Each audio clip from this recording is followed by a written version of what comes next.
Hello everyone, welcome to the WARC Kyrgyz tutorials. My name is Nurbolot and I hope this video finds you well. In this video, we will continue learning about cases in the Kyrgyz language. In the previous video, we talked about the tavush yöndemi, the accusative case. Today's focus will be the next case, jatış yöndemi, the locative case. Let's start. The locative case answers the question kimde and emnede, which means where. The locative case answers where the object or person is located. The English equivalent is prepositions such in, on, at, above, under, etc. Let's see the locative case ending chart with examples. If a noun ends with vowel or voiced consonant, ending is de. For example, Todo, on the mountain, Ayılda, in the village. If a noun ends with unvoiced consonant, ending is t. For example, Oshto, in Osh. Now let's see some examples of full sentences that include a word in the locative case.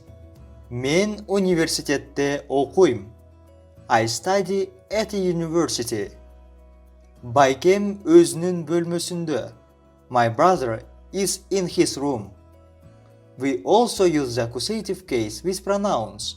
Let's see the pronouns in the locative case. Men, mende. Sen, sende. Siz, sizde. Al, anda. Biz, bizde. Siler, silerde. Sizler, sizlerde. Alar, alarda. To say have and do not have, you can use the verbs bar or jok in sentences with locative pronouns. For example, Mende kalem var. I have a pencil.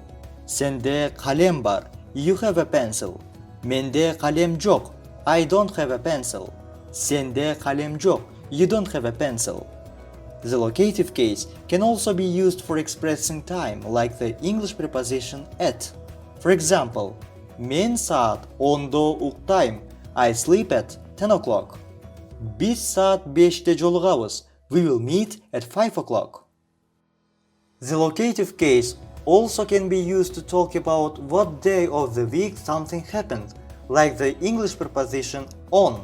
For example, Düşembüde, on Monday. Şeyşembide, on Tuesday. Çarşembide, on Wednesday. Beyşembide, on Thursday. Cumada, on Friday. İşembide, on Saturday. Cekşembide, on Sunday. Thank you for watching this video. If you enjoyed this lesson, please like and subscribe. See you next time. Görüşmek üzere.